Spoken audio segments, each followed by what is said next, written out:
Getting a girl is all about confidence. Have you ever noticed that the people who always say this have never been single? I mean, seriously, people who have never been single always want to say that you are the only reason you can't get a girlfriend. It's not that simple. I can only control my own actions, but it takes two to tango. And no matter how much confidence you have, a girl can always turn you down. Confidence is not everything.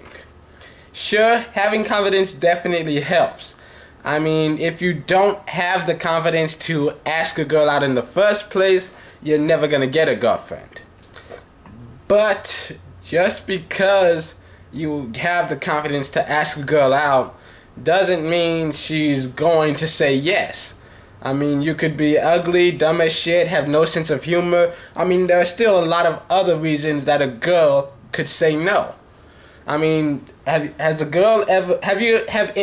any girl you've ever known. It doesn't have to be a girl you've ever talked to. Just ask any girl you've ever known. Be like, hey, was there ever this guy who was like really hot and really smart and really cute and everything else, just the perfect man, but you still turned him down because he just didn't have confidence? I bet you none of them would ever say no. And also on that same note, these same people who seem to think that confidence is the only reason that a girl will and won't ask a person out, they also don't seem to believe in the friend zone.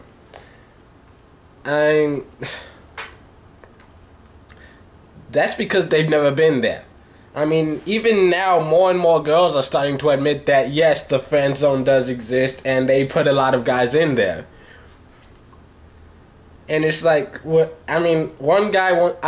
a guy who said once, well, maybe you should stop hitting on your friends and meet some new people. Bitch, that's all I fucking do.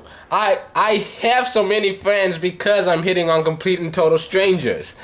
I mean, that's how it happens. I meet a new girl. I think she's pretty cool.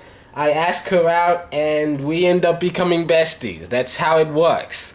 That's how the friend zone works. You don't enter the friend zone and then ask somebody out. You ask somebody out, but she doesn't like you that way, so she throws you into the friend zone. That's how shit works. And, like, if you look at my Facebook, most of them were complete strangers who I happened to hit on one day, and now we're all friends. And how do I keep ending up in the friend zone? Well, you know, I'm a pretty decent guy. People like being around me, but at the same time, nobody wants to fuck me. It's that simple.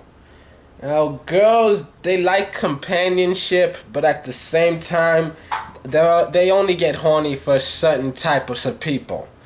So they keep boyfriends to get them off, and they keep other guys in the friend zone because, because they have good conversation with them, they fulfill them emotionally. And, one is for physical intimacy, one is for emotional intimacy. Together, it makes for a very well-rounded existence. And, well, fuck, I'm one of those guys that girls want to have a conversation with and not want to have sex with. And that's okay, I guess. It doesn't really matter anymore. I'm done with the whole relationship thing anyways. But I need to just point out one thing. There are many different reasons why a girl will turn a guy down. One thing that recently came into my attention is chemicals. I mean, a lot of it is that sometimes chemicals just don't react. I mean, I suffer from depression. And the reason that happens is because my brain doesn't produce enough of those good chemicals like epinephrine and all this other shit that makes you happy, that makes you feel good. And so there are often times in my life where I feel like shit. I break down over a lot of small things. And that also can come into a factor when dating. It's a well-known fact that females produce an excess of pheromones, which drive men nuts. That's why guys always go crazy over girls. You know, especially when there's a really hot girl in the room, she's just oozing pheromones, and it disrupts the neural pathways. You know, it gets into our brains, and we can't think correctly. We're no longer able to process information the way we're supposed to. And the fact is, men produce hormones just like women do, and women do react to these male hormones. And, you know, that's why we have gay people in this world, because some men, they react to male hormones for some reason. Some women react to female hormones. That's just how it is. And men, you know, different people, men and women produce, you know, men and women produce different hormones, but different men produce different levels of hormones and different types of hormones than other men, just like different women will produce different levels of each different type of hormone than other women.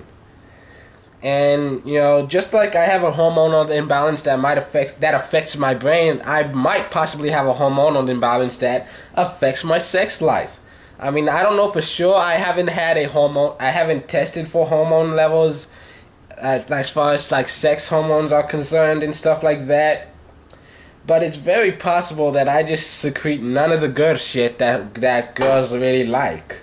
It's very possible that that's all it is. I mean, because a lot of girls in general are attracted to like the alpha male hormone, which a lot of very domineering guys, you know,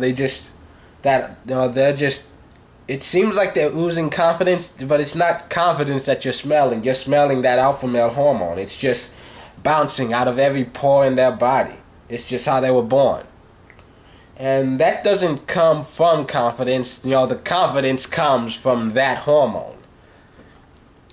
And, you know, and honestly, gentlemen, ladies, the moral I'm trying to tell you here is, if you can't get laid, you should try to get yourself tested. I mean, if you are forever alone, there might be an actual physical reason for it. It's not always your fault. Confidence, while an important key, is never everything.